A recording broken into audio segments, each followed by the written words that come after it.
Olá, crianças! Como é que vocês estão? Espero que bem. Então, na última aula, vocês lembram que a gente conversou um pouquinho sobre a regionalização mundial, sobre a divisão do mundo entre Ocidente e Oriente e como essa regionalização muitas vezes é vista do ponto de vista cultural e não cartográfico? Eu pedi que vocês resolvessem algumas questões na página 77 do Sistematizar, certo? Então pega o caderninho e vamos tentar resolver e ver se vocês conseguiram fazer tudo, se faltou alguma informação. Na primeira questão, fala assim: de acordo com os referenciais cartográficos, como é possível regionalizarmos o mundo entre Ocidente e Oriente? Eu vou pegar o meu amigo Abacate aqui para falar um pouquinho melhor. Vocês lembram aí dos meridianos e dos paralelos? Então, os meridianos cortam o planeta de norte a sul, os paralelos de leste para oeste, certo? O meridiano principal é o meridiano de Greenwich. E do ponto de vista cartográfico, ele vai ser o marco que vai dividir o mundo entre Ocidente e Oriente, certo? Mas aí a gente vai falar também da culturalização da visão de mundo do que é Oriente e Ocidente, através da cultura do ponto de vista europeu. Na segunda questão, vai perguntar assim, ó: quais elementos da cultura greco-romana influenciaram a cultura ocidental?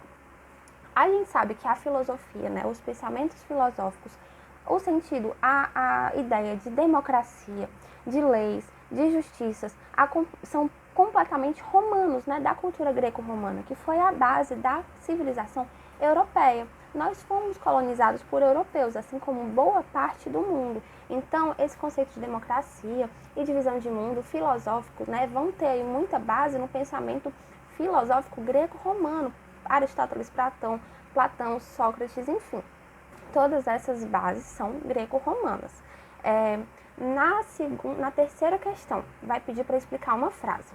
O Ocidente e o Oriente são ideias construídas e, portanto, uma relação de poder. A gente sabe que o Ocidente e o Oriente, do ponto de vista não cartográfico, vão ser aí uma estrutura, né, vão ser uma relação de poder e dominação, justamente pela questão da colonização que eu estava conversando com vocês. Então, do ponto de vista do europeu, a gente vai ter concepções que vão estabelecer essa regionalização e a gente vai generalizar também coisas fundamentais para a compreensão de outras culturas, né?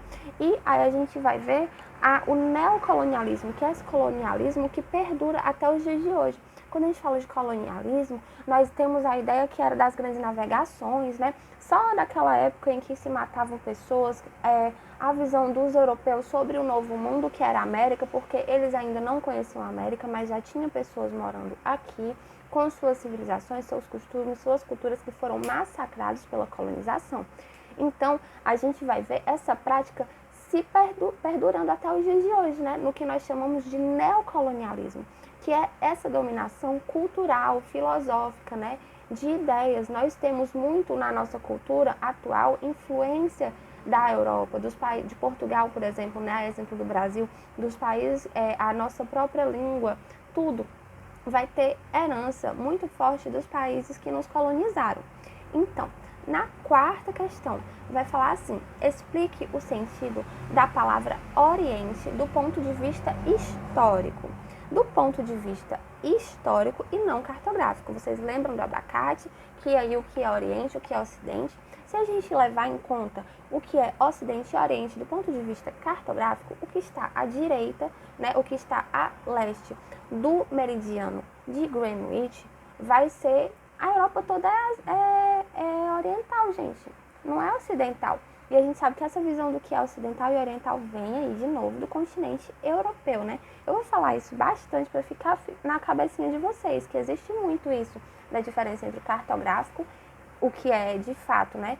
O que serve para nos localizar no globo com direções, o que é cultural, essa construção cultural e social do que é Ocidente e Oriente. Então, vai ser um discurso ocidental do que é Oriente e não do que está, de fato, no mapa.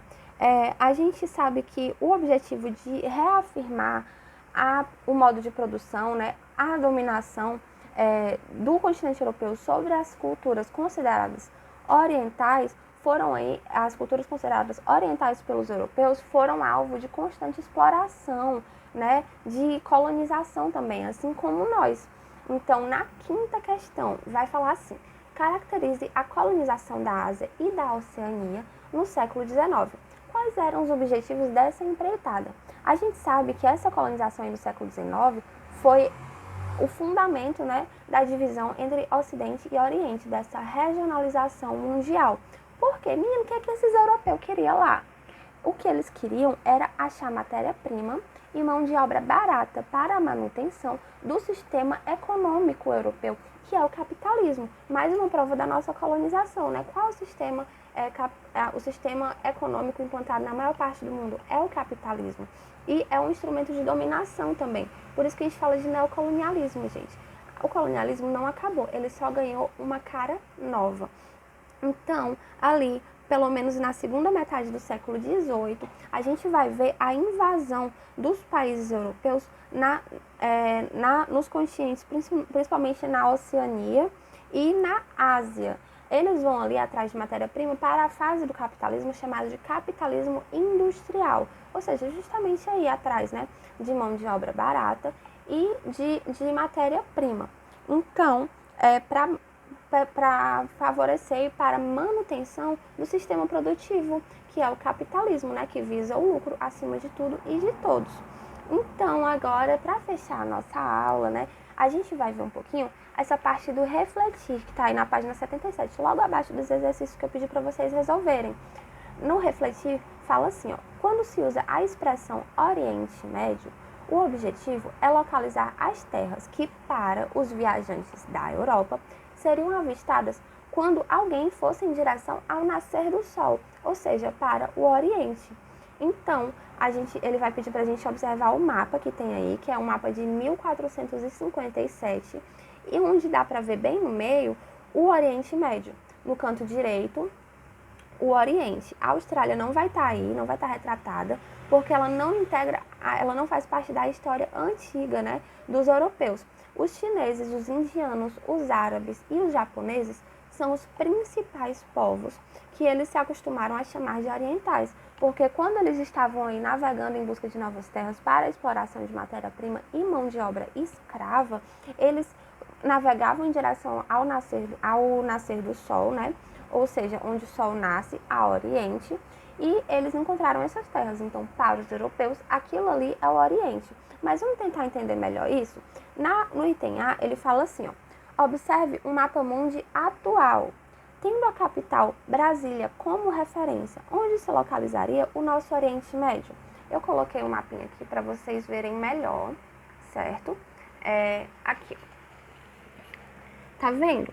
Aqui o Brasil, aqui, ó, Oriente Médio, aqui no meio, a gente vai ter a Angola, gente. Então, quando você associa a ideia de Oriente Médio, você pensa na Angola? Não, né? Você não pensa na Angola. Você pensa ali nos países árabes, quando a gente fala de Oriente Médio, mas é o Oriente Médio em relação ao continente europeu. Não é em relação ao continente brasileiro, né? A América do Sul. Então, a gente vai passar para o item B. Se lesse uma notícia sobre um ataque terrorista no Oriente Médio, você associaria a essa localização que encontrou, ou seja, a Angola? Você associaria um ataque terrorista aí, saindo nas notícias como no Oriente Médio?